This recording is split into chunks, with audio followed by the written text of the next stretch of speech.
Hello, and welcome to another episode of Chatter, a podcast from The Gist, with me, Josh Hamilton. My guest on the show today was the artist, musician, and dancer Cuthbert Artura. We had a vast conversation covering the legacy of slavery, colonialism, both historic and modern, cultural homogenisation, Black Lives Matter, and the protest that sprung up after the death of George Floyd. If you haven't already and you enjoyed this episode, please subscribe to this podcast and to our mailing list, and don't forget my book, BREXIT, The Establishment Civil War, is now available for pre-order on Amazon. You'll find the link in the description below. So, here's Cuthbert Artura.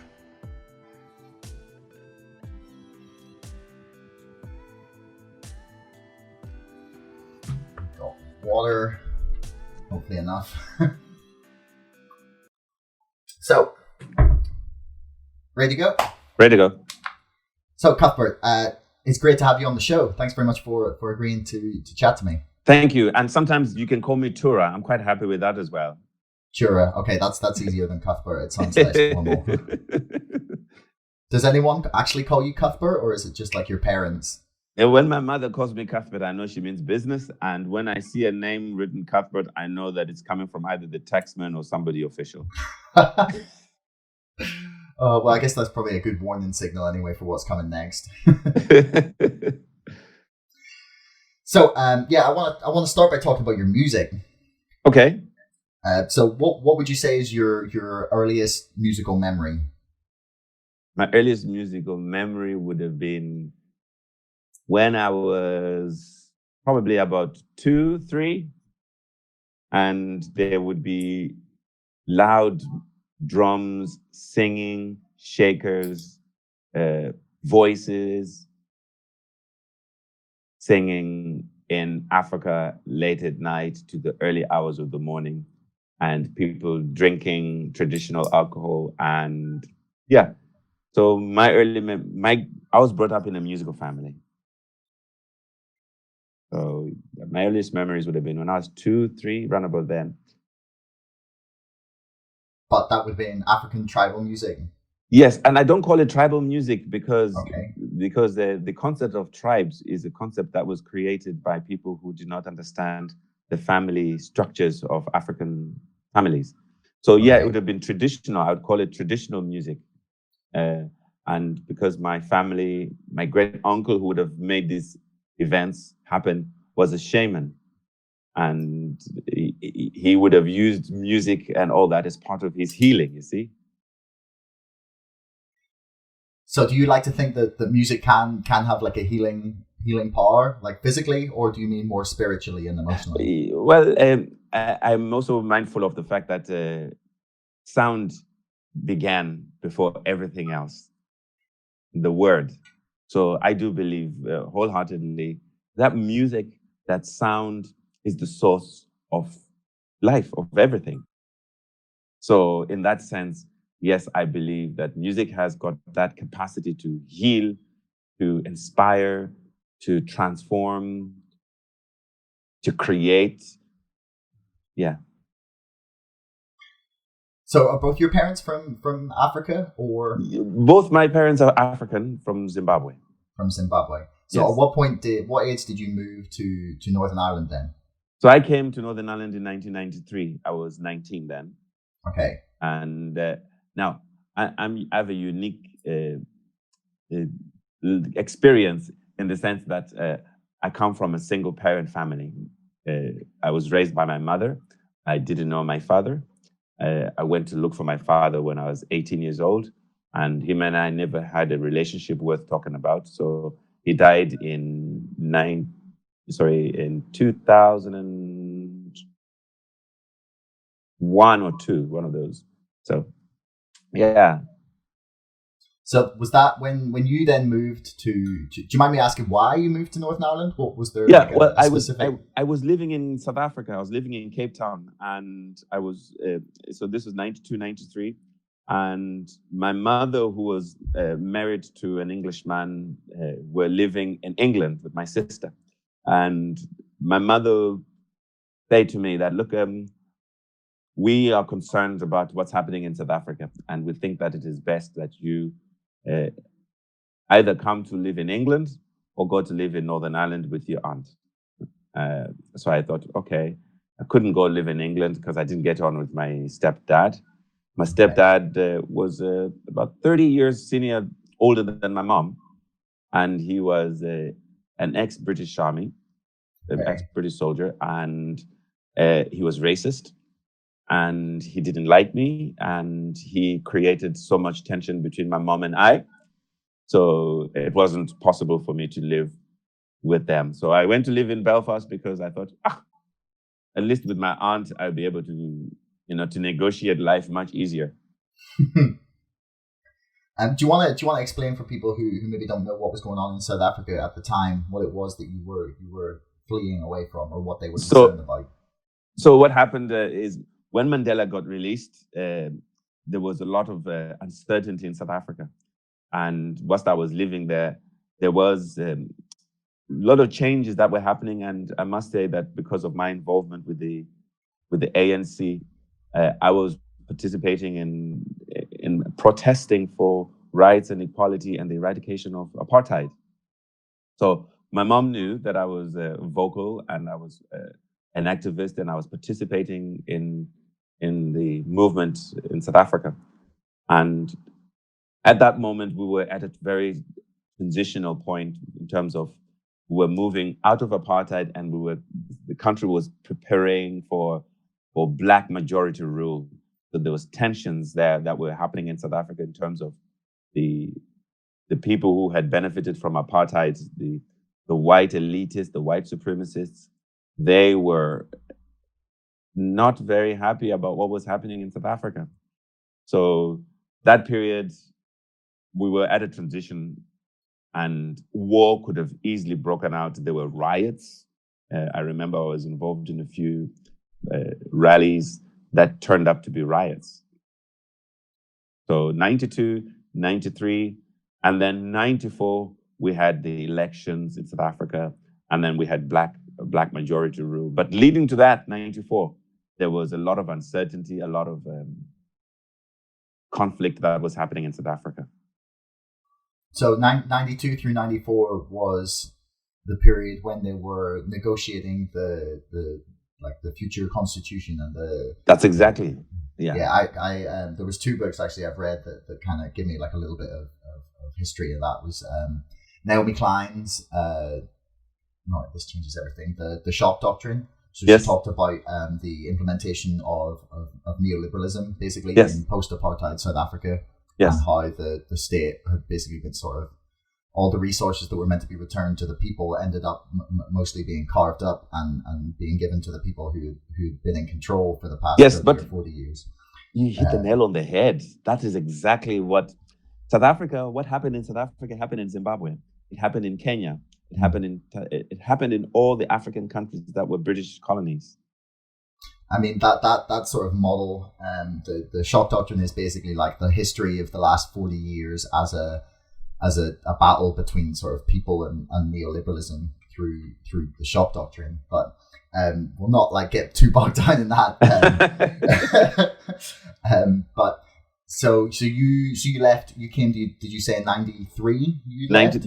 I came in July 16 on a grey day, 1993. Okay. So was that like your first time outside of Zimbabwe, South Africa? It was the first time outside of Zimbabwe and out of South Africa, yes. Okay.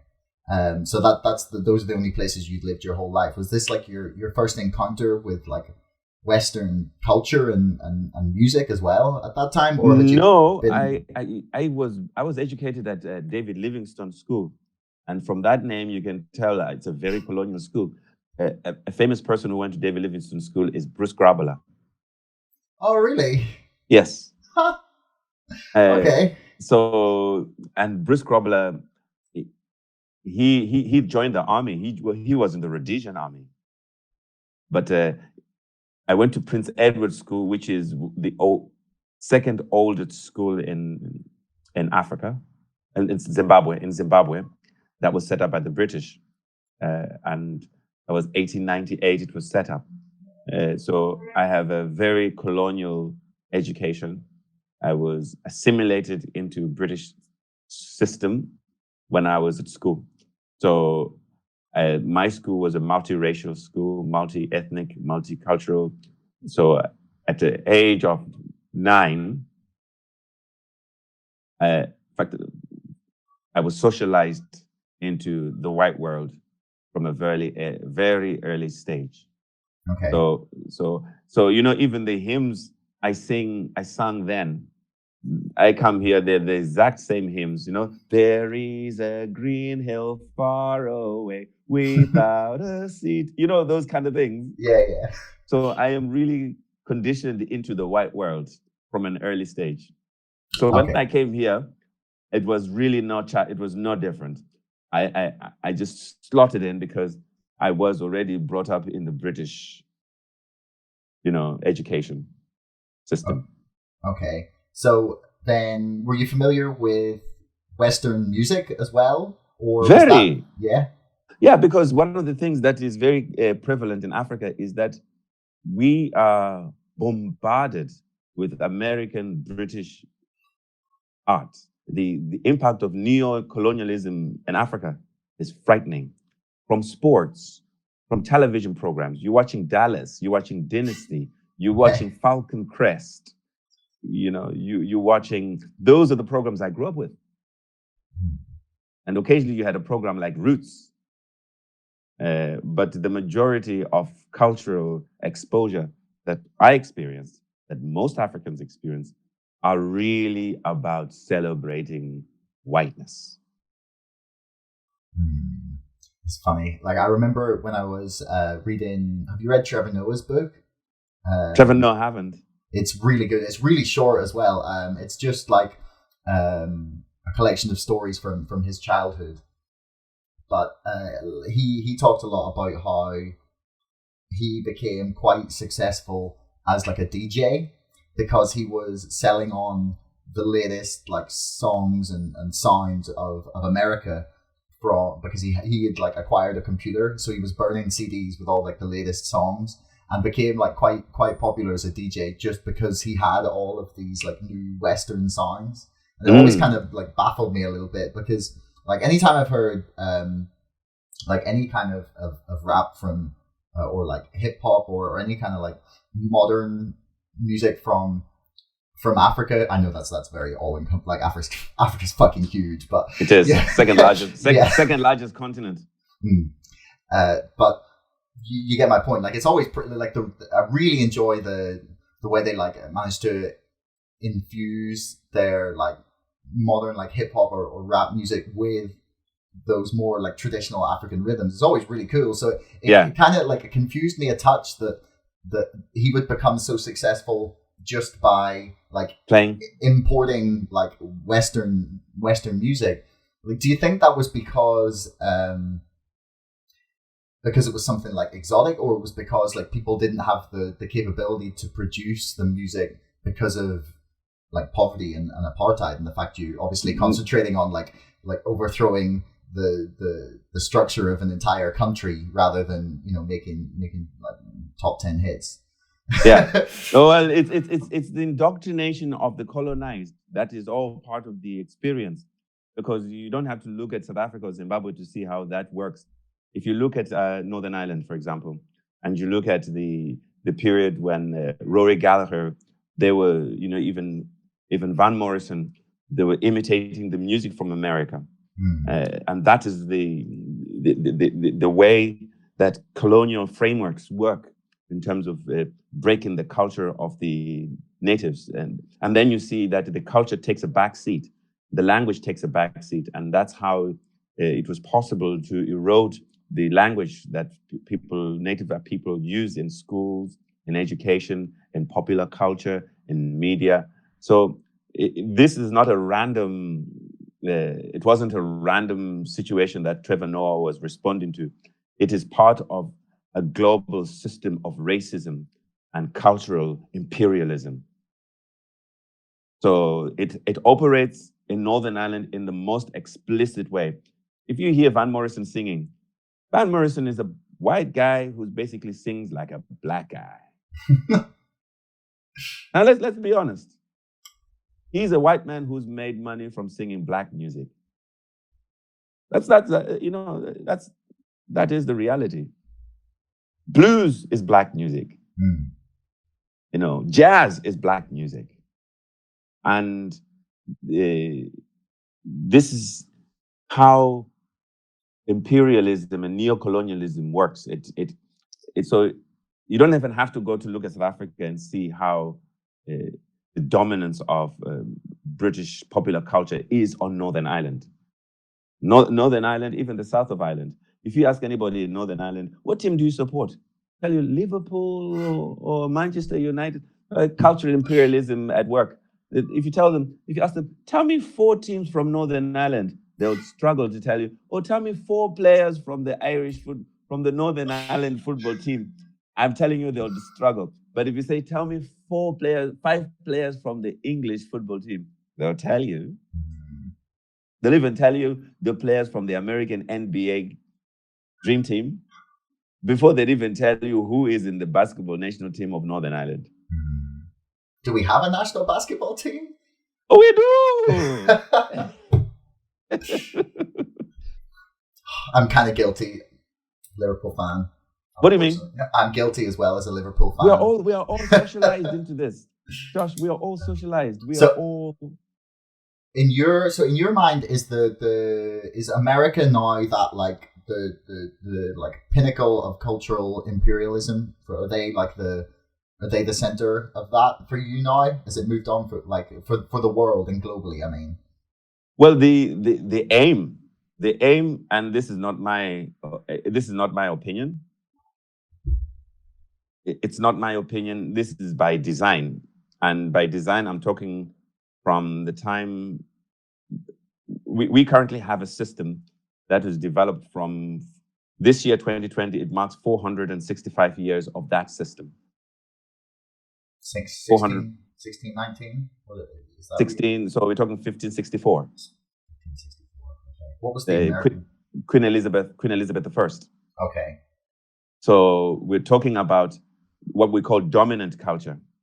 Those people who manage to amass wealth and create economic, cultural structures are largely European and American, because they were able to exploit other people to create these infrastructures. So this has been happening, this cultural imperialism has been happening since time immemorial. We're talking from the time they started enslaving Africans. The Europeans have looked to dehumanize, reduce African culture to subculture, reduce human beings to subhuman.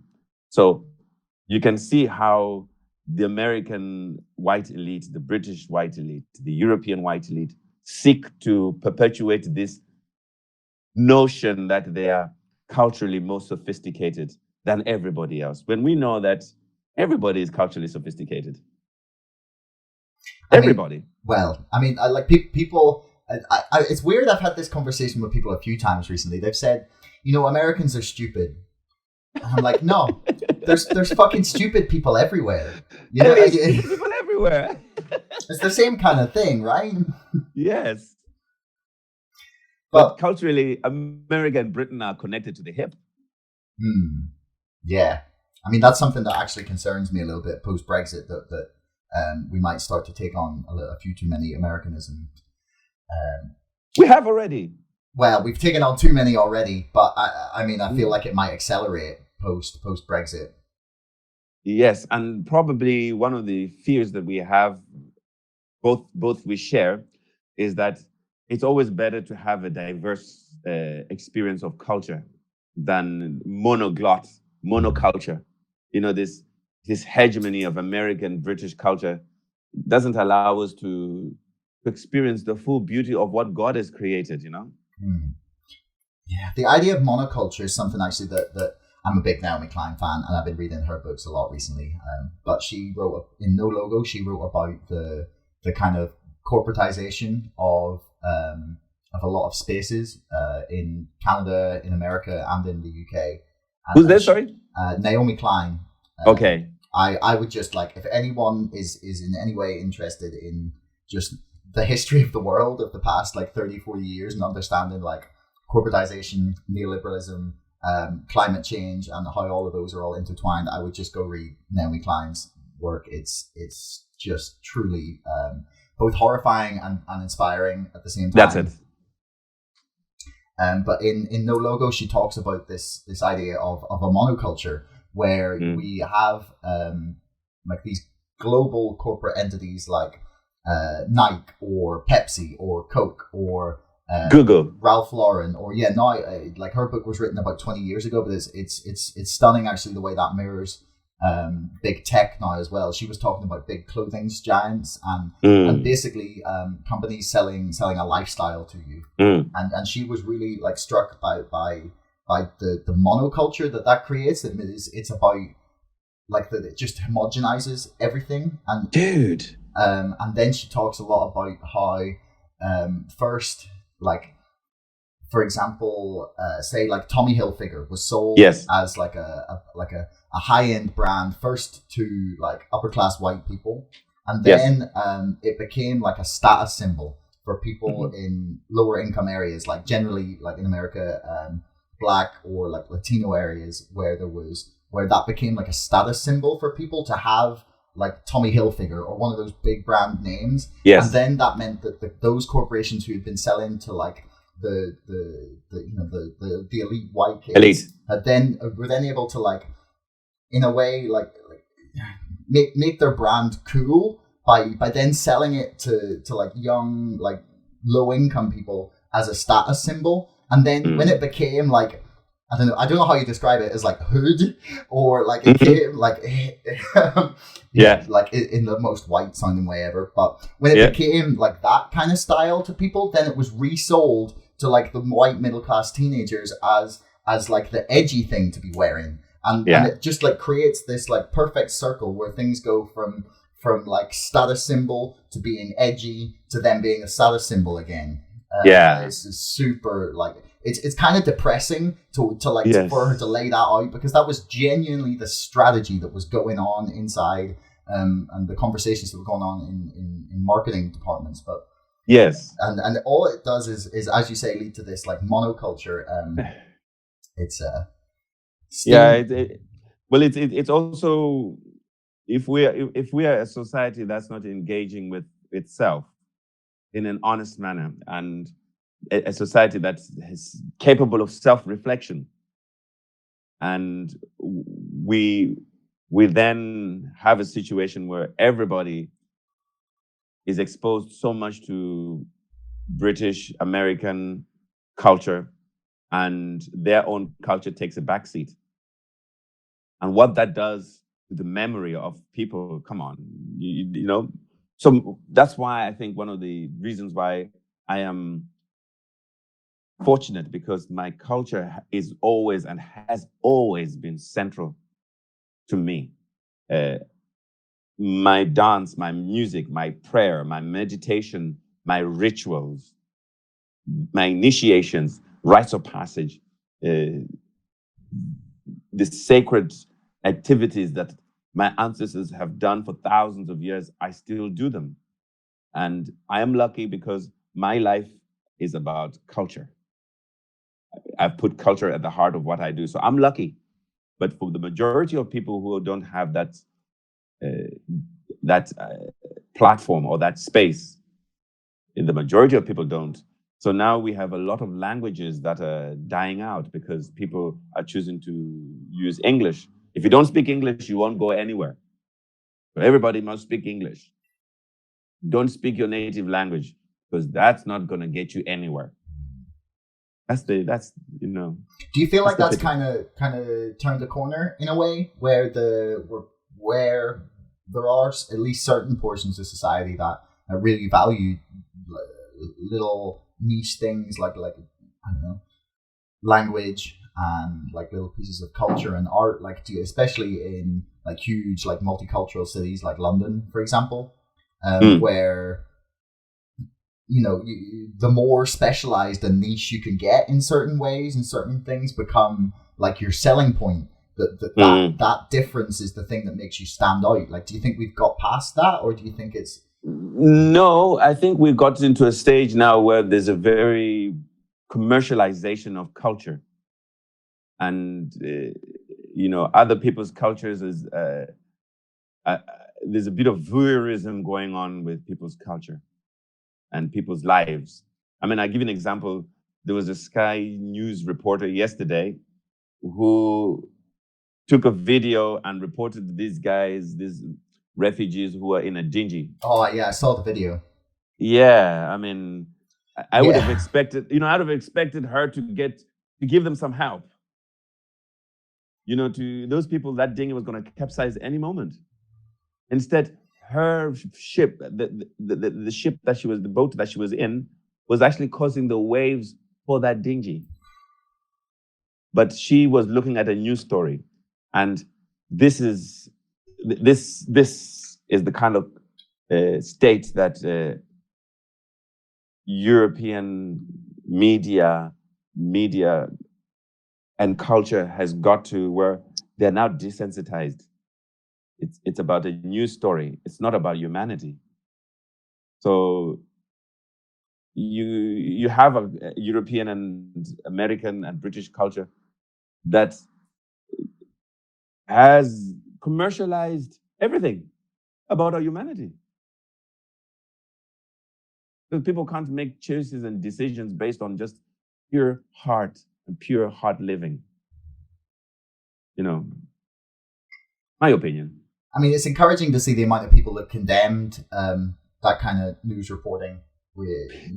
But it still happened.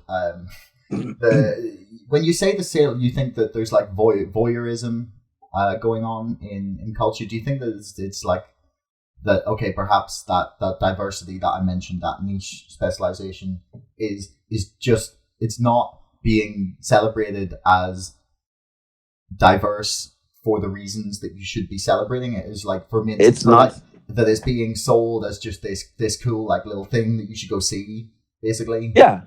Well, I don't believe that there is an honest approach or honest integration, honest engagement with other cultures. The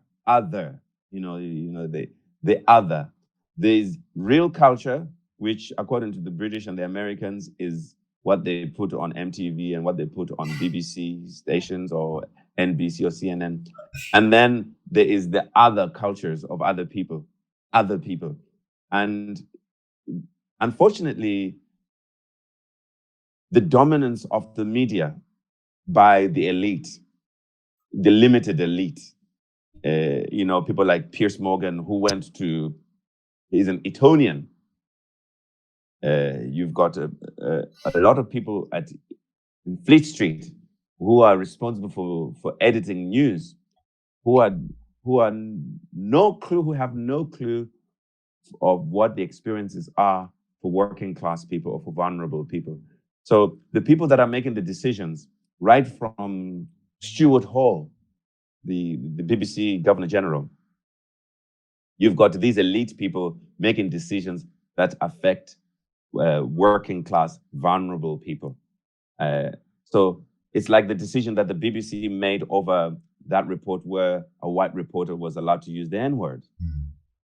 And they said, it's okay, you can go ahead. And then they were told not to.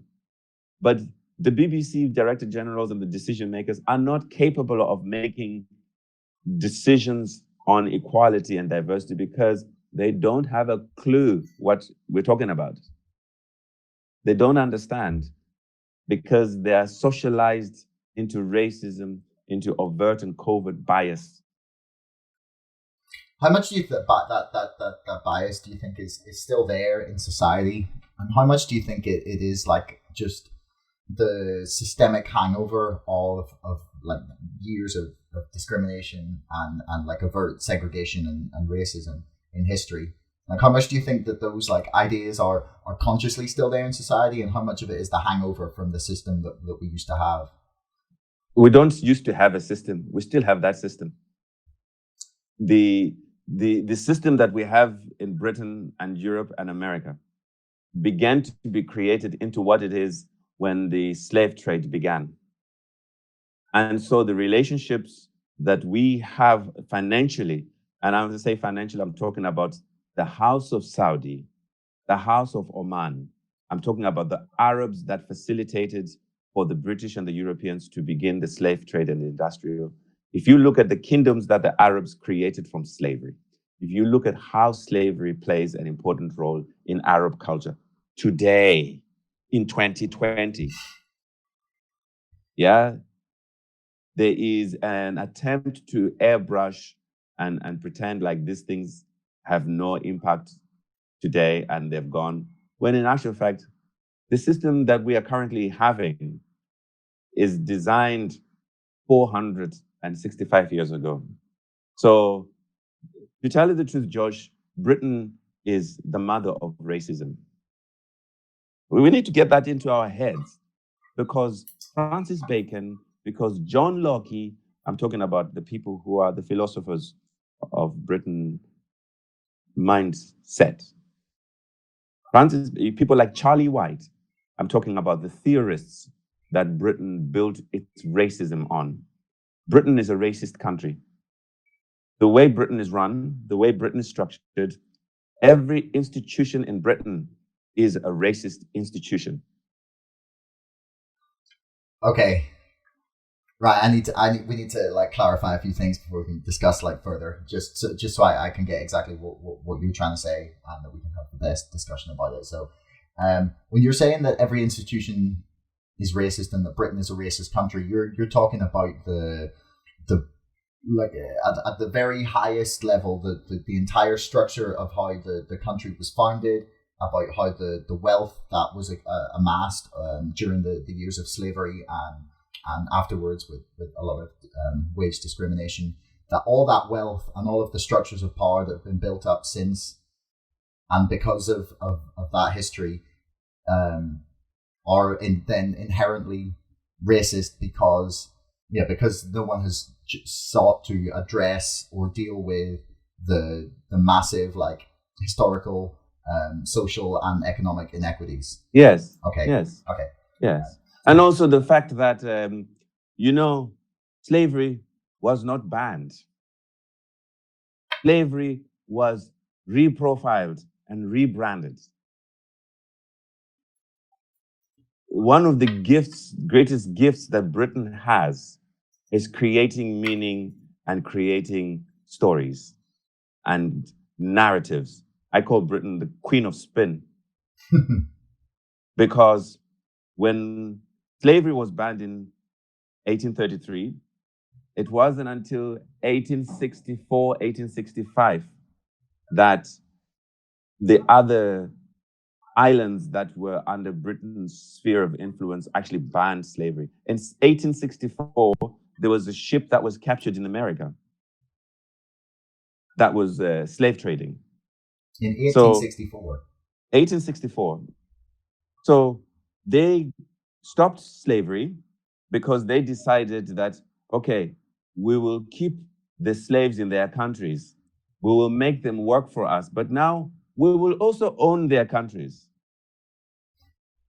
So there was an augmentation of slavery. Once they banned slavery, they now decided to do something more heinous than slavery. What replaced slavery was worse than slavery, was colonialism. Slavery. Colonialism and slavery, where they own the people into servitude, the people are servants, and they own their land. The Berlin Conference of 1884 that Leopold called the king of Belgium. They had this conference in Germany in 1884, where the Europeans divided up Africa amongst themselves. Mm-hmm. You see, then they owned the people, then they owned the land, then they owned the resources, then they owned the financial systems of these countries, and they prolonged this ownership in Africa. And when they owned the people in Africa of African origin in their countries, America, Britain, they kept oppressing Africans. Windrush, the British are still oppressing Africans. So Josh, there's never been an improvement. There has been a rebranding, a very intelligently well-orchestrated rebranding of Britain's position in the whole narrative. And really, the situation is getting worse all the time because the oppressiveness of slavery, it just gets rebranded. Slavery is still there, only now it's been expanded. You know, all these people are glorified slaves. You know, no pension, zero working hours, zero contracts. Huh? It is modern slavery. One thing actually I do want to say that struck me, it was something I came across during the research in my book, it was actually quite positive, I think, for the future of Britain, in that compared to European countries, like attitudes of people, at least on like a personal level, like an individual to individual, Britain is thankfully, which is odd, I find odd, one of like the most accepting countries on like by percentage of people in the country. In Europe, like it's one of the most accepting of like immigration, of immigrants, of people who are not like traditionally British. Yeah, Britain is not. I mean, like, I think there's a difference between what you're talking about and what I'm talking about. I'm talking about just like on a person-to-person level. If individuals are polled and asked, they're polled and said, okay, how comfortable are you with someone from your family or your son or daughter marrying someone who is not from Britain? And then they poll them on like different things, basically, that they would be okay with and their comfort level with it. And it is the British attitudinal survey. And they do it once a year or so. Okay. And it's basically it's used to track like attitudes to certain things over time. And when you compare it to a lot of places in Europe, like Britain is really like on that basis, like far more accepting than a lot of European countries would be. Okay. Yeah, like I was kind of shocked by that as well.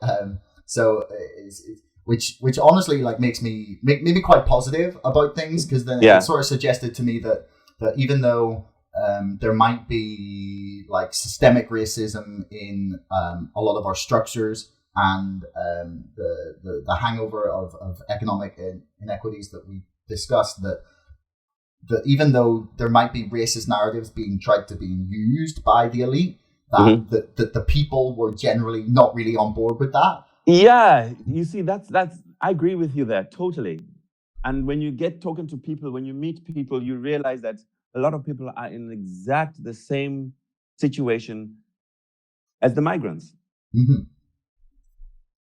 Like for me, the real battle is the elite, like the super rich. That is the real and to know my own opinion is that we need a new progressive system. And in that new progressive system, the elite, the aristocracy doesn't exist. It's a good dream.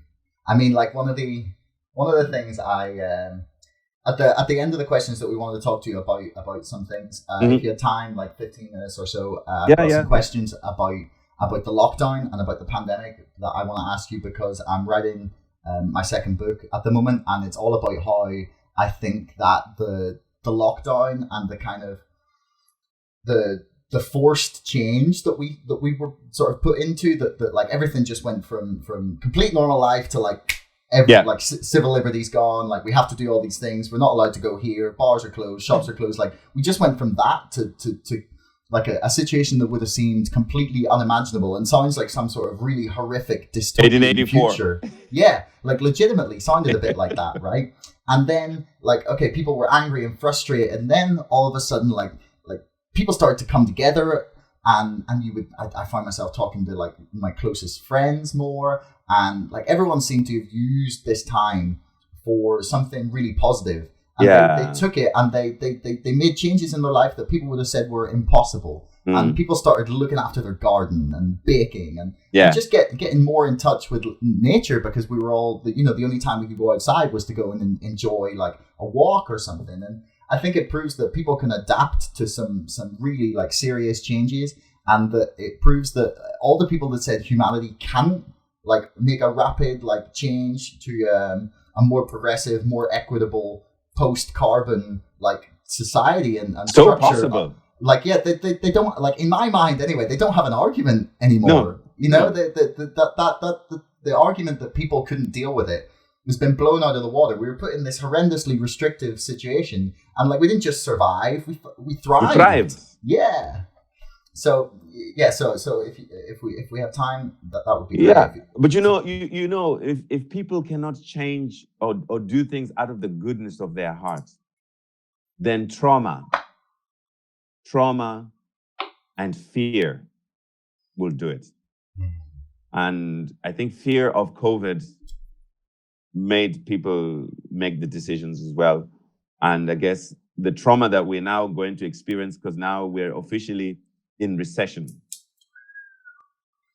And I think that's an opportunity. Because now we have to rebuild. We have to build. And what I'm saying to you is the system doesn't work. You know Sunak, right? He's a billionaire, right? He's a billionaire? I thought he was just relatively wealthy. No. He married into a billionaire's family. Oh, I gotta check this out. Hang on. He married the daughter of a billionaire. And for that reason, you will not only for that reason, but also for the fact that Sunak is also socialized into a culture which accepts racism. See, Hinduism, and the Raj did so well out of British apartheid because the caste system, it falls in line with the theories of race which the British were advancing. So when people like Priti Patel, people like Sunak, when those people who belong to the upper class of the Hindu class structure, you then begin to understand why we cannot trust Sunak, you cannot trust Boris Johnson. I don't think anyone does, but they're the people who are elected. They're the people running the country. Yeah, unfortunately. So we must then always be aware that the system that we want is not going to be able to be created by those people. They are not the kind of people who can create the system. It's us, the grassroots. It's funny.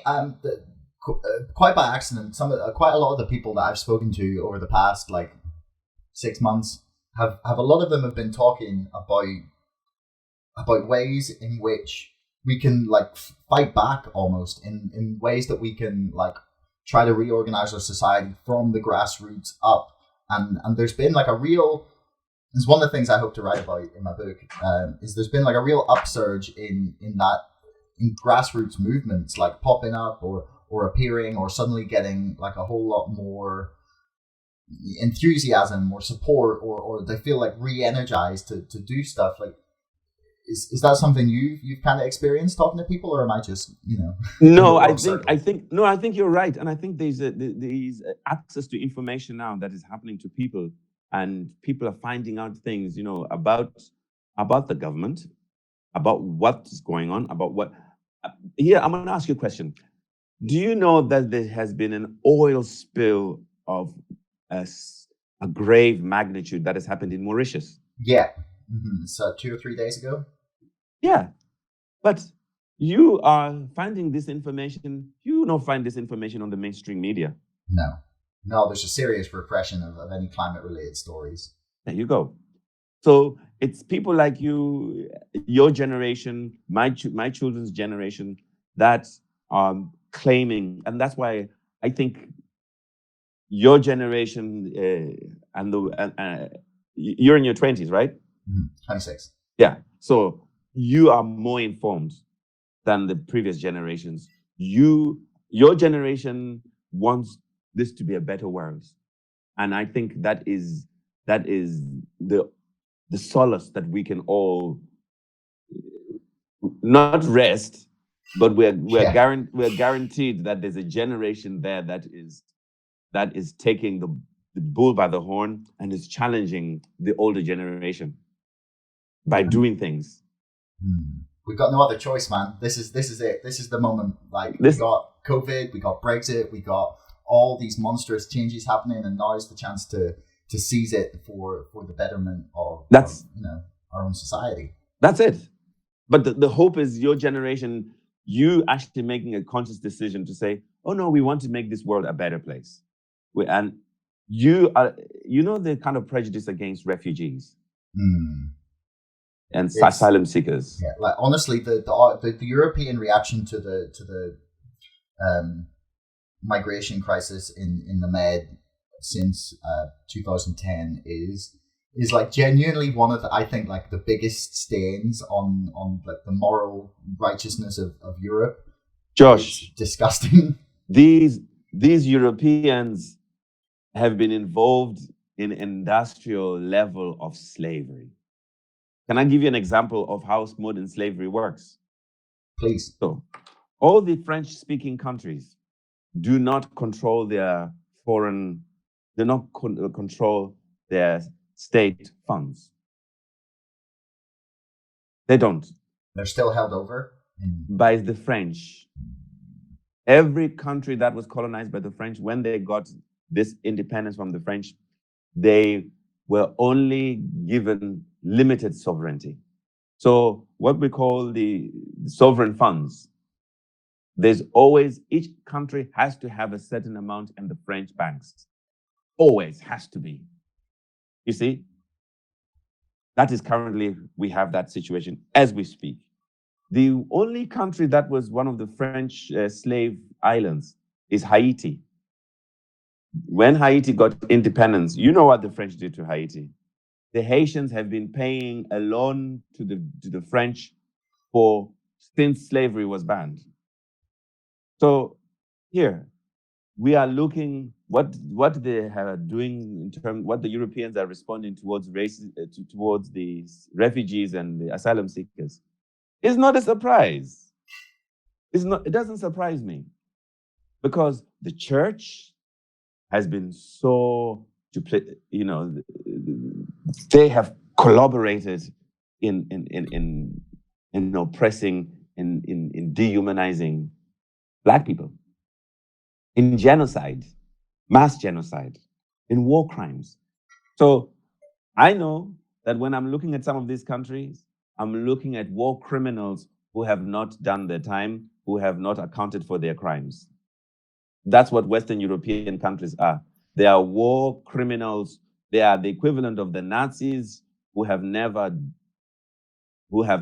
owned up to their crimes, who have never paid reparations or done any amends. So they are so full of arrogance that they have this God-given authority to tell the world how to behave. Yeah, I mean, like you can't really say that Europe doesn't try and at least take the moral high ground in the world stakes. It's dysfunctional. Europe is dysfunctional. Right. I want to come back to the reparations thing and about the war criminals thing. I really do. But I do 100% need to ask you about what happened with the Black Lives Matter march, because that's why I wanted to talk to you. And I'm conscious we've been talking for like a long time now. I haven't even mentioned it. So I want to get that out the way, and then that will circle nicely back around to your sort of thoughts about what we do with the grander system, like reparations, war criminals related. So yeah, give us the breakdown of what happened with you organising the march, and then what happened with the police afterwards. So I was not involved in organising the march. Okay. So I went to take part at the protest that was happening at Belfast City Hall on the 3rd. And I went there and as a participant, as a supporter, as an activist. And when I was there, it was a few members of the community asked me if I could speak, because they appeared to be long periods of silence in the rally, and it felt that there was a lack of people or leadership that could articulate what was happening and what needed to happen. People were angry, people were hurt, and they needed somebody who could engage with them, but also offer them solutions. So I was asked to speak on the 3rd, and I spoke. It was after I spoke that I was contacted by United Against Racism, who organized the 6th, and said, we heard you speak on City Hall. Could you please come and speak at the event that we are organizing at Custom House Square? And it will be social distancing rally. We will observe all the protocols in terms of the legislation on COVID. And I said, yes, no problem. And I agreed. So on the day of the protest, I arrived at Custom House Square, and I was greeted by a police officer who asked me for my name, address, date of birth, and personal details. And then he contacted his boss. When I told him that I was coming to speak at the event, he spoke to his boss and told them who I was and what I was coming to do. So he then let me go. And I had only walked about 30 yards. I was stopped by a female sergeant who then asked me again the same questions and told me that if I proceed on going to the rally and participating, I would be liable for fine, prosecution. Okay, hang on. So the police were taking, first of all, the police were taking names of people, of anyone going to the rally? They were taking names of people. Okay, so no, I can only talk about my own experience. So, but like that was the idea. The police were taking names from people going to the rally. Names, addresses, phone number. Date of birth. For contact tracing. Not for contact tracing. Why would they? What was the justification for taking all this information? The justification is that I was breaching COVID. Okay, so they wanted you to give all that information to acknowledge that you'd done it? That they had met me. Okay. They had met me going to this protest, illegal protests. Okay. And that they would have my details to do a follow-up. Okay. Right. So you were asked once, and that was all right. Yes. And you gave your stuff, and then you went like another 30 yards, and then another police officer stopped you and asked the same questions. Same questions. Did you tell her that you'd just been asked for all this? No, I didn't. I knew she had seen it. Okay, so she definitely seen. She definitely seen it because I was there for quite a considerable time, Okay, so then she said she asked the same questions, and then she said that you were going to be liable for a fine.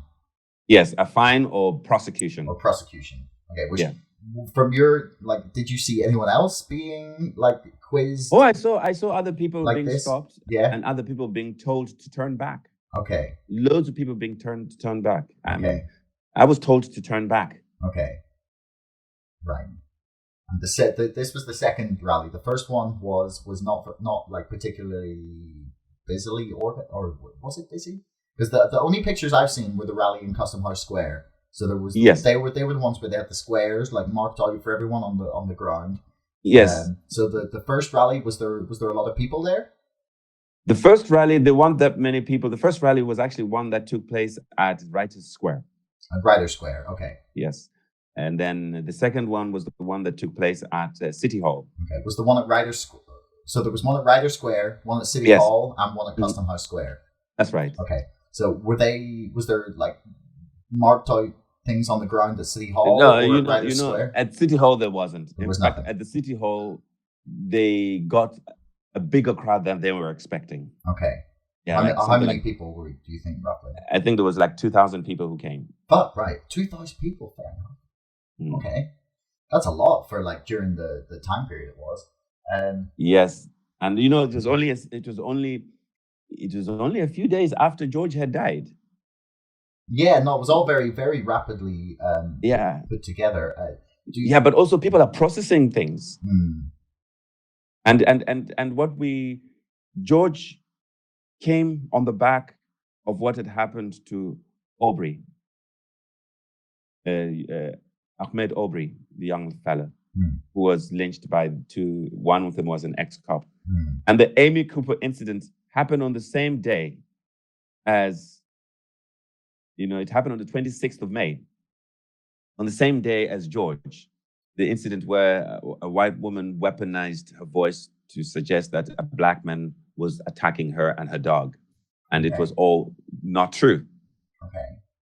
So there's a whole lot of things that were happening, because in March, he had the young girl who had been murdered, Tatiana. Mm-hmm. So you've got this whole pain which Black people are dealing with. And for all intents and purposes, the system, I'm talking about the American government and the British government, doesn't care. No. So people have to find their own way of healing.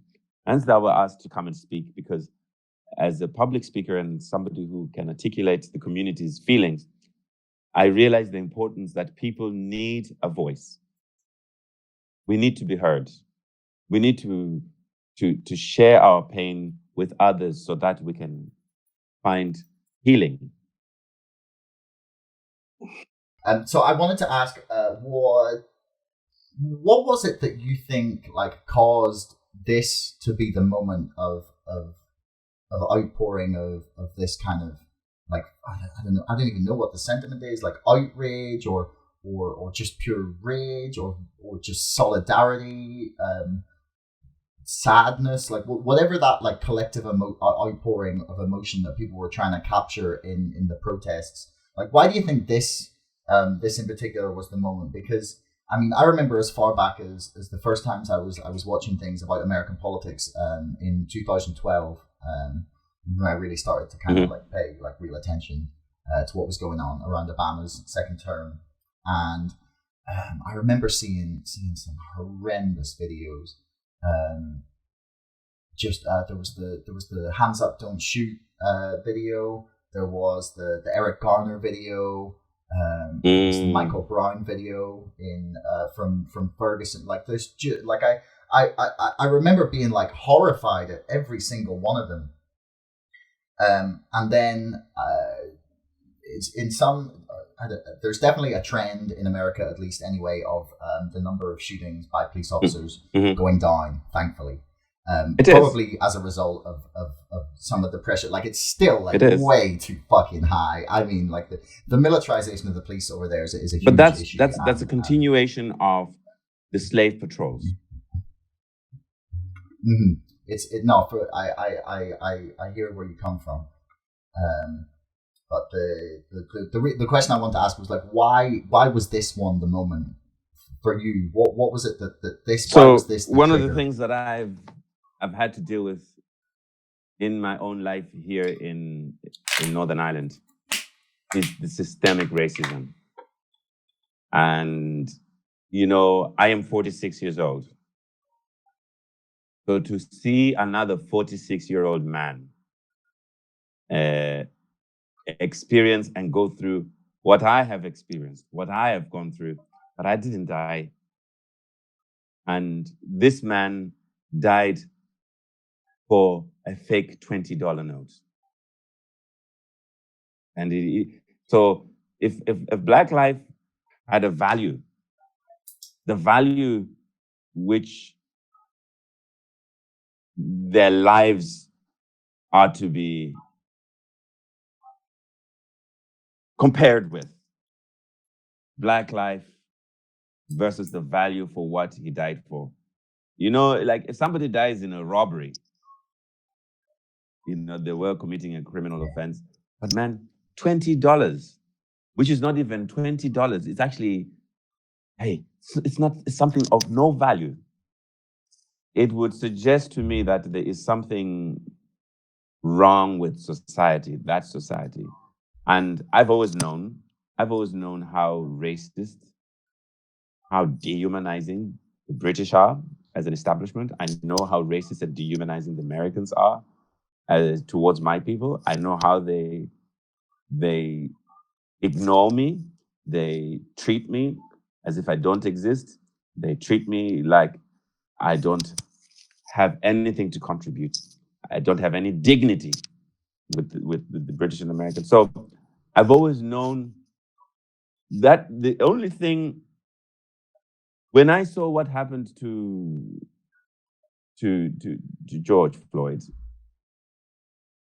I just went through the motions of what I and other black men, other black people go through. It opens up the wounds, you know, the experience, the pain, you feel disempowered, and then you go through the motions. And it's very regular that as black men, we have to experience this as a pattern of what the institution, the white supremacist institution, does to our people. It's a pattern, it's a system that is designed to instill fear in us constantly. But the moment a generation of white youths, white people, actually stand shoulder to shoulder with us and say, hey, we're not standing for this. This is what your people have been experiencing all this time. No. And you only have to look at the number of young white people who came to that protest and the things that they were saying. You only have to look at the number of white activists actually challenging the British system in a manner that is never seen before. So I have seen the writing on the wall, and the writing on the wall is that the whole of society reached a tipping point, you know, and it's not a black struggle. It's really about people who are anti-racism against those who are racist. And yeah. So you basically think that, like, because there was a lot of what you were saying there that was really, I was just in my head, you were saying things and I was like, this is so applicable to the feelings that, or this echoes the feelings that I know the people from all backgrounds can go through that especially at the moment with the, you know, there's definitely a feeling of a democratic deficit, that people are powerless. That like you said, that they feel like they don't matter, like that they don't contribute, that their contribution is not worth society, or that even if they weren't there, that it wouldn't matter, like that they personally don't contribute, take, or give anything to this system, and that's really like indicative of honestly of the feelings of dislocation that I think neoliberalism just gives to people, and the way that our system's set up. So you basically think that we've now hit a breaking point at which the experience is broad enough and across enough parts of society that something has to give, and that this is the moment that people have been. But do you think it was anything to do with the fact that it was in the pandemic that made it that big, huge, like worldwide moment? Do you think that would have happened if we weren't? I don't know, but I tell you one thing that I know. There's a hierarchy of blackness. It's when the American black people say enough is enough and they do something, that any black people anywhere are listened to. There's a hierarchy of blackness where the opinions of the Africans and the opinions of the African Americans, the opinions of the Africans are treated with such belligerence and malcontentment, whereas the opinions of, so talking about the civil rights period, let's say 50s to 65, during that whole time, there was already African liberation wars going on. So whilst there's people like Martin Luther King, there's people like Patrice Lumumba, there's people like Kwame Nkrumah in Ghana, there's people like Nasser in Egypt. So you've got even the history of the civil rights movement. You've got names of people like Martin Luther King, Malcolm X, John Lewis, Mahatma Gandhi. They are in the popular culture. And now you've got Mandela. But you won't hear people like Kwame Nkrumah, the nationalists, the people that enabled the independence of African countries during the 60s, during the 70s. So it seems like the whole civil rights narrative is in America, begins in America. It's already happening in Africa. In Zimbabwe, we're the only country that took its land away totally from the imperialists. The imperialist still owns large land in Kenya. Most of Africa still belongs to the imperialists. South Africa still belongs to the elite families. You'd be surprised how much land the Queen of England has in South Africa. So, in essence, what COVID has done, it has exposed the injustices of the ruling class, and not just the white ruling class, the black leaders as well.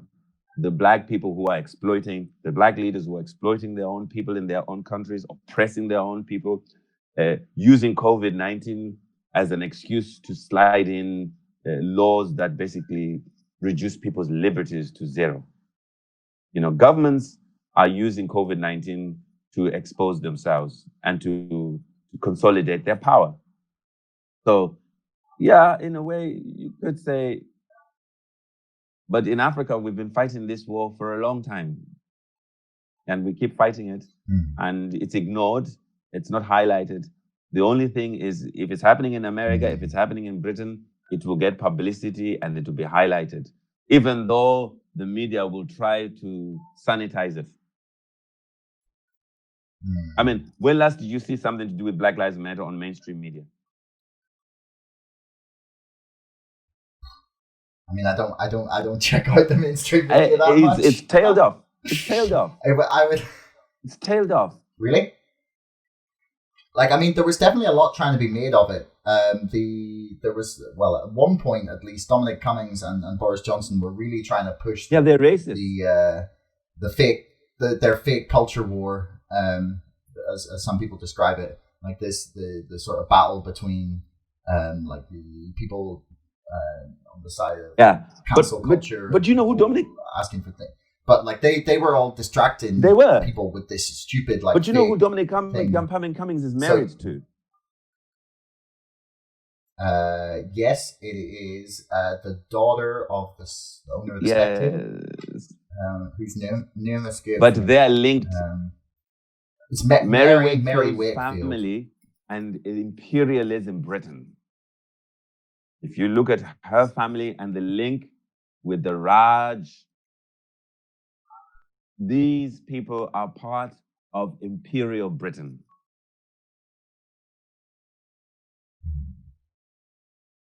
I mean, she's definitely not she's definitely they are the elite. and the thing about what you were saying there about distracting public voice and public, the BBC, you know, the Governor General of BBC, he made comment recently that the BBC is apologizing for allowing the N-word to be used.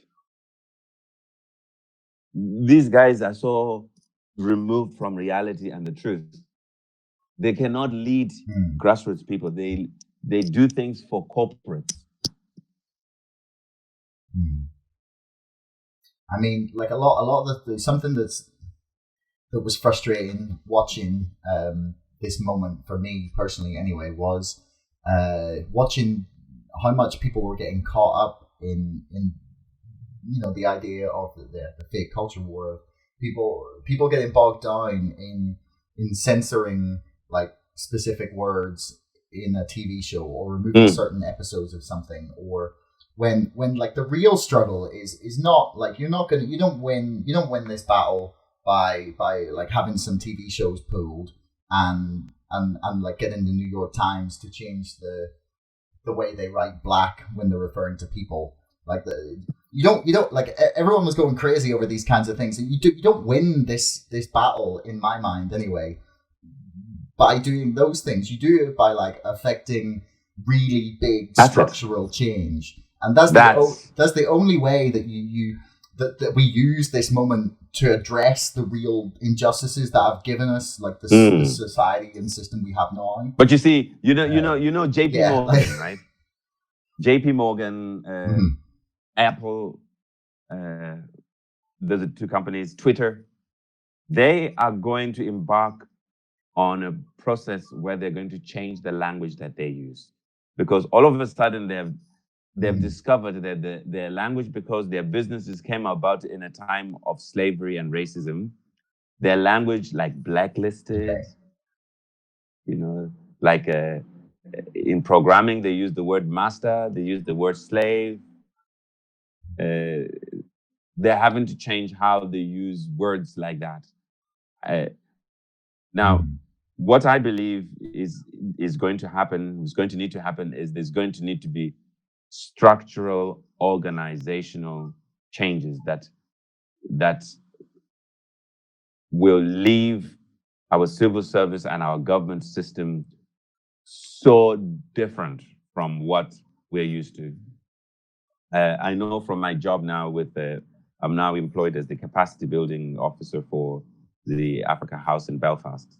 And my job is really about building the capacity of Africans in Belfast, in Northern Ireland, so that they have the support, the skills, and the knowledge that gives them dignity and integration into the social, economic, cultural life of Northern Ireland. Now, it's only now that a job like mine, I've been here for 27 years, and it's taken 27 years for the city council and the Stormont to recognize that the African community are undermined. We don't have a voice. We are not heard. There is white people sitting in meetings saying that they represent Black people and that Black people can't speak for themselves. There's gatekeepers who are trying to muffle, to muzzle the sound, the voices of Black people. And what you'll notice, Josh, is that I'm so candid, I'm so open. I will tell you things that most Africans will want to tell you, but don't have the nerve to tell you. We are oppressed in this system. This system is designed against us, and it operates in every level against us. That's the reality of it.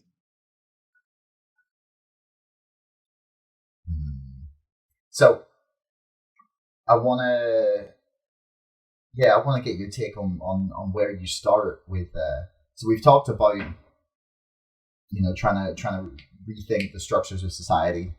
Nice, easy job, obviously, but like, where would you begin with this? Like, what would your, like, if you really had like an ideal world? Well, we don't have an ideal world, but if you were able to say, okay, here's at least where I think we should begin this process, like, what would you start with? We would start with a conscious decision and conscious choice to transform the institutions. To transform the institutions and have transformative teams that transform the structure of the judiciary, the structure of the civil service. It must reflect society. It must reflect the diversity of society, in terms of sexuality, in terms of gender, in terms of voice, in terms of representation. The media, all aspects of human life, in terms of administrative, would have to embark on a transformational program.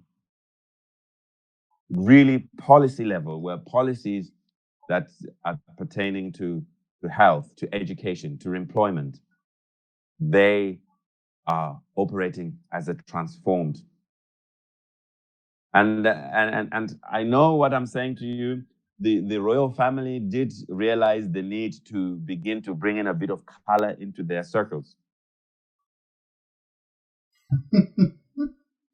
I mean, it kind of says something about our press when Meghan Markle is getting a harder time from the British press for wanting a little privacy than Prince Andrew is for his association Yeah. with Jeffrey Epstein and Yeah. Ghislaine Maxwell and a whole bunch of are completely not underage women. Kids. Teenagers, But you kids. see, one of the difficulties that the British people have is that they're drummed into serfdom. You've never met as obedient people as the British. Like the way they like standing on queues, the way they don't question anything. If you show me the person who you are not allowed to criticize, you show me the person who has the real power. And the people that really have the power, the elite, and I mean the royal family, and the whole merit system is not a system that is fit for this generation, for this age. So I think if they were to be honest, they would say, yes, the royal family needs reformed. It's outdated. It needs to change its practices in line with the modern world.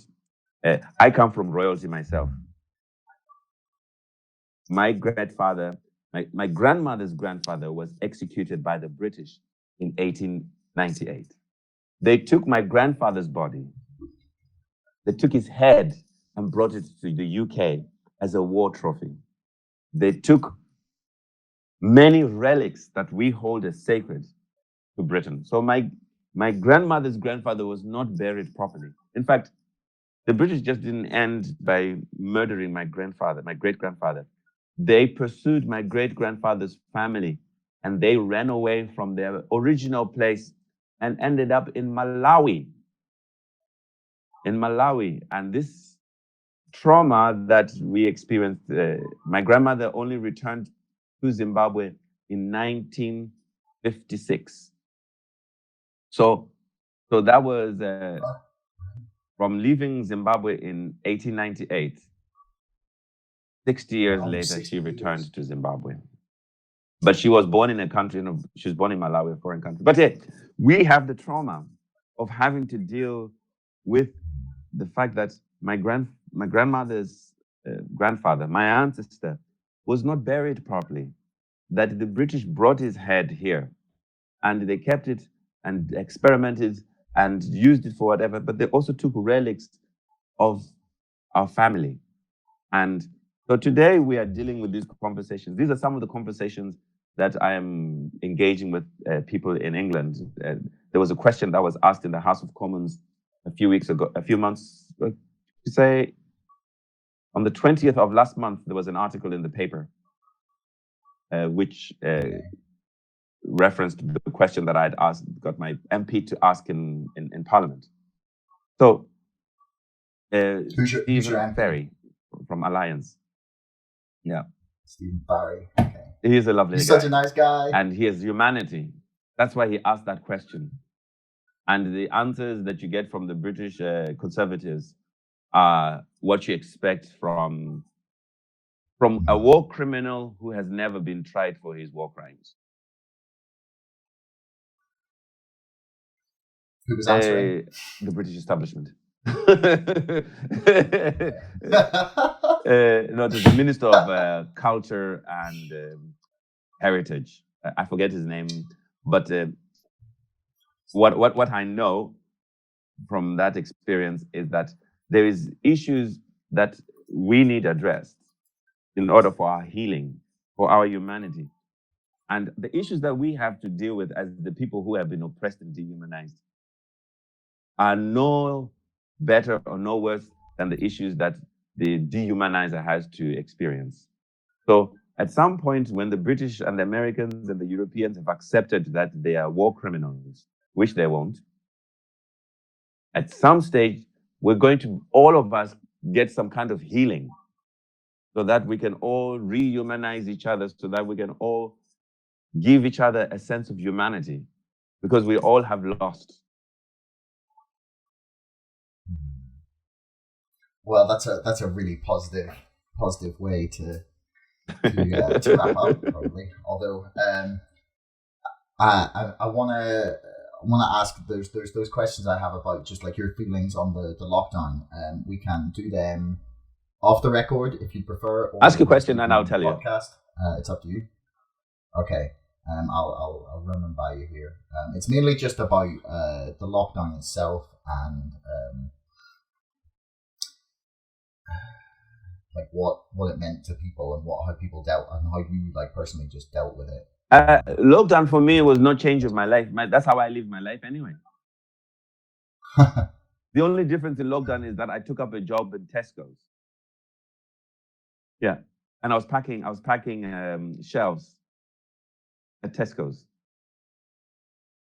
for 3 months, and during that time I did more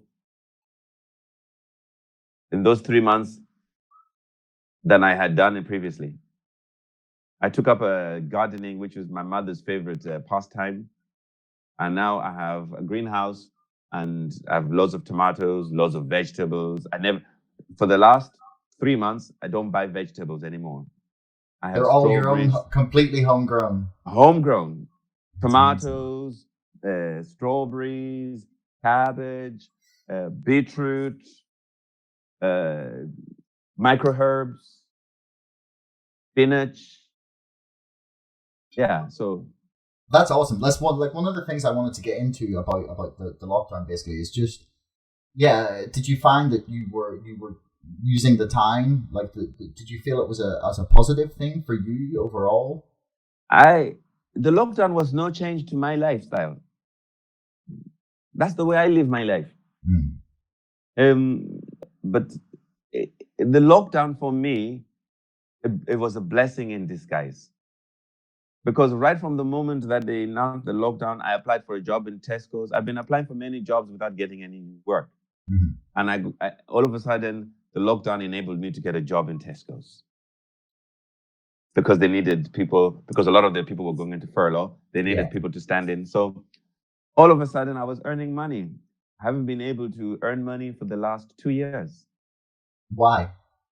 Because I can't get a job. It's that difficult. Yeah, I can't get a job. I can't get invitations to, the racism in this country, yeah? I will break your heart. I can dance. I can speak Irish. You can speak Irish? I speak Irish. That's amazing. I can recite things in Irish. I recite poetry. I can teach hip-hop, breakdance, street dance. I even do the oldest style of dance in Ireland. I can teach Irish people the oldest style of dance in Ireland called Shanos. I still can't get a job. I still can't get participation in events, festivals, even though I am the only Black person in the whole of the world who does what I do in Irish. So that's how racist. I had to go and study law. I now have a Bachelor of Laws degree. Where did you study? Open University. Okay, that's cool. If I was white and I was doing just a 10th of what I am capable of, I would have excelled far beyond. Just a 10th. There's the kind of corrosive racism we're talking about is the kind of racism that somebody who is as qualified, as accomplished as me. I present TV programs on BBC. The BBC is so racist that it won't commission me to present a series. The BBC is so racist that it won't play my music on BBC because they say it's specialist music. Oh, that's a travesty. I was really enjoying the EP you sent me, man. It was so chilled out. Josh, thank you. We live in a very dysfunctional, broken, racist institution at every level. Do you think the thing with the BBC is because the people at the BBC don't want you to present it, or do you think that it's just like too different for their audience? No. Which you think it's just like their own personal prejudices? It's not their own personal prejudices. It's the policy of the BBC. There's a cultural policy of the BBC. There's a positioning of Black culture and Blackness within the BBC. There's a code with which the BBC operates. And it's not just the BBC, it's the whole entertainment industry. It's the whole culture arts sector. Right from the Arts Council, the racist institution. I'm talking about the Arts Council in Northern Ireland and the Arts Council in England and down south, the Republic. They want to oppress Black arts and Black culture as inferior culture. And that is what is part of the racist makeup of Britain, America, and Europe. In France, they have a policy now where they're trying to stop rap music being played on mainstream radio stations. What? Yeah. Blackness. I don't know. I don't know if they've ever been to like, I don't know, Middle America, but there's like a like 90s like hip hop music, especially from America, is like there's nothing but like middle class white kids listening to it. Like yes, and that is what is BB and one of them, like admittedly. No, but you're right. You're right. But you see, the threat of culture. You talk of culture war. Mm. You talk of why the loyalists and unionists are dysfunctional about culture. They've rejected their own Irishness to invent a certain kind of culture which is made up. So you don't think Northern Ireland? This is a good place to finish. Actually, do you don't think Northern Ireland is a country? Well, not even that. But do you believe we don't have our own heritage and we're attempting? You do. Well, no, but I mean, like as a specific country, do you think we're trying to like wedge ourselves into like this British-Irish fusion that doesn't exist? It's a colonial country in denial. Northern Ireland is a colonial country in denial. In fact, I call it Project A. This is the project where the English perfected imperialism. The first plantations before they went to America were in Ulster. Mm-hmm. They set up plantations. The Hamiltons came here. The Marquis, is that a Hamilton? Yeah. Yeah. Yeah. And they set up the plantations. The culture of the natives took a back seat and was systematically destroyed. They banned Irish. They made it illegal. They banned the singing of Irish. They banned the poetry, expression, all in Irish. If you spoke Irish, you were cast out of this country. In all the African countries, the same policies that were done in Northern Ireland were done in all the African, because this is a training ground.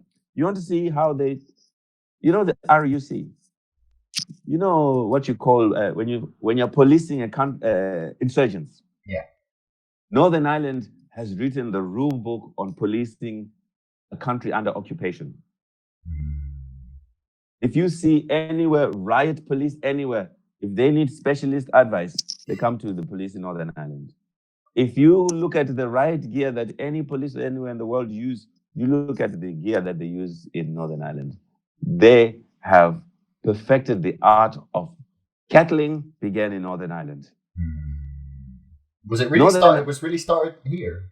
Northern Ireland, dude. Northern Ireland is the template on how to police a country in conflict. I'm gonna have to check this out. I mean, I would. It doesn't surprise me. I know that there's quite a few ex-police and military people from Northern Ireland who make a lot of money, like doing consulting internationally. Yeah. You know the pangolin. The pangolin is the police vehicle that they use for riots. That's what they call the meat wagon. Yeah, yeah. It came to Northern Ireland before it went anywhere else. Why does that not surprise me? Yeah, because this is Project A. Northern Ireland was the first British colony. So they experiment a lot of things here. That's why I think even the issuing of fines to us is an experiment. That's why the House of Commons is going to have people like me speak at the Select Committee on COVID policing, because they want to see how they're going to deal with it in future. It's not a random thing that Northern Ireland is the only jurisdiction in the UK where these fines, prosecutions, and mismanagement of legislation is. It's deliberate. This is the training ground. That's a very interesting theory. I am going to have to look more into this. Yes. I will. I mean, I can't argue with that. It's a really interesting way of looking at the history of our country. And that's the beauty. That's the beauty of diversity, because we can all look at it from different angles. I mean, I'm. People don't realize that Northern Ireland and Zimbabwe are connected to the hip. Why? Because Cecil, the chairperson of the British Rhodesian Company, was from Northern Ireland. I didn't know that. Nobody knows it. The Marquis of Abercorn, Hamilton. He has a lot of artifacts, a lot of things that were looted from Zimbabwe, a lot of relics. Is there any chance of getting them back? No. The arrogance of the aristocracy in the UK, yeah? I mean, they guess they own it now. There's so much arrogance. The only way that they can actually return those things if they get a plague. If something happens so badly that they're told that, hey, you know what? The spirits of these people are haunting you, and this is why this is happening. That's the only way they'll return it. It's COVID? No. I mean, nah. Like Joe Rogan and I think it was Brian Callen blew the Aztec death whistle live on YouTube in the middle of a podcast, and then 2 weeks later, the first cases of COVID appeared in America like 2 weeks after. So they've been posting videos being like, "Sorry guys." Wow. Well, you know that in Northern Ireland, it's the only country where you will not get any stats on Black minority ethnic people affected by COVID. Really? Is that just because I don't know what the Black minority ethnic population in Northern Ireland is off the top of my head. I think it's only like 2 or 3%, but around about 3. I think right now, I think it's more than that. It was 1.8 at one stage, 2002 census. But I'm now sitting in Botanic Avenue, and I'll say to you that the minority in Botanic Avenue is white. I mean, but that's a very diverse kind of like university area. Like that's not a good representation. No. Of but I'm talking to you now in terms of minority ethnic people. So I'm looking out now into Donegal Pass, right? And the people that I can see 1, 2, 3, 4, 5 people, all people of color. Now I just see 4 white guys walking, 5 white guys walking, a person of color. Yeah. So I would say it's definitely a diverse spot in Belfast. I would say that probably you're looking at the percentage of at least 5%. I would say even greater, because I've never seen that many Black people in Northern Ireland. Well, yeah. I mean, most people... I'm telling you, I would say that the population is easily above 5% even.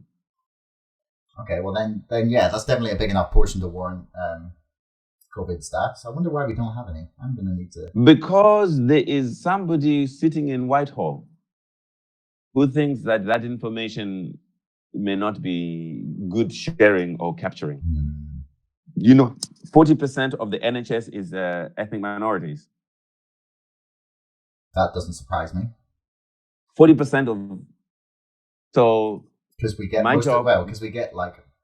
nurses. Yeah, so much of our nursing staff from overseas. And I wonder why. Cut the student bursary, make them pay like a whole bunch of money to study. Why can't we get enough? Don't pay them anything. Don't give them pay rises like the doctors. Why have we not got enough nurses? I don't know. But we've gotten a ruling elite that is diametrically opposite in values. Yeah, they say one thing and do another. Yeah, but the level of diversity in Belfast now, I would say when they do another census, they're going to find out that the population, I'm telling you, dude, I would say they are more than 5%. When is the next census? We've got census. I think we're coming soon. Yeah. We're coming soon to one. Okay. Well, that'd be interesting. I would say, quote me on this, yeah? When they do a census, they're going to find out that 10% of the population is people of color. Okay. I will come back to you on this. Please do. I will remember, I hope. Yes, please do. But yeah, anyway, man, I'm going to go. I have got... Take care. But yeah, I'm absolutely about to boil alive here. So, and when you write your book, don't forget to send me a copy. Yes, I will. Well, you can get my first book on Amazon. It's available to pre-order. Great. But it's not out till February. But the second one, I can imagine we'll probably be quoting something from this interview, at least anyway. It's definitely been very useful for me and very interesting. Good man. I hope you had fun. And keep the positivity going. Got to. I know I was a bit depressed for a while when COVID hit, but then I'm all zapped up with some positive energy that we can change the world now. So are you meditating? I am doing yoga. I don't meditate as much as I probably should. Yoga, I just find myself sticking to yoga a lot more. Yeah, like there's a Chinese practice, and it's called 5 elements. Mm-hmm. You can watch it on video. Okay. 5 elements. There's a girl who does it, a Chinese girl. She's brilliant. You just follow her. Okay. You know how you learn, but 5 elements. I think it's the most revolutionary exercise that you can do for 18 minutes, and it just transforms your mind, your physique. Okay, you know? I'll definitely check that out because I find if someone recommends me something and I find a good course, if I'm trying to like get like something like a habit built in that I think would be useful for me, like meditation or yoga, I find that I have to find the right course that will encourage me to want to do it, and I also find it can't be too long. So 18 minutes is all right. Like the if at all it probably won't even take 18 minutes. Probably it's called it's called Taoist meditation. Okay. That's really. I feel like I've come across that term before. Yeah, so it's martial arts as well because it strengthens your core. Okay. And it gives you and it develops reflexes. Because when you get into situations where you're being attacked, sometimes you don't want to think, you just want your reflexes to just Okay. Memory. Okay, man. Yeah, nice I'll to meet definitely you. check that out. Definitely. When I'm back in Belfast at some point, maybe we can do another one of these in person rather than over Skype. I had a lot of fun, and I feel like we've probably got still a lot we can talk about. So you broadcast your podcast on a. It's on basically anywhere you will find a podcast. It should be there. So it's on Apple, Spotify, like all those platforms, like any podcast app. Basically, it'll be there. Okay, so I'm going to investigate. I'm thinking of doing a podcast myself on debunking myths and opinions. Okay, well, I can. If you have any questions about that, you can email me. I would like to know how to set one up. Oh well, yeah, no, I can point you in the direction of a couple of guides that really help me. I will. Perfect. I can't remember the names of them right now, but I will email them over. But yeah. Yeah. Thank you very much, Josh. No problem. It was an absolute pleasure, man. Thanks a lot for doing this. It was a lot of fun, and I have to thank my friend Chris for recommending you. Chris Taylor. Who's Chris? Chris Taylor.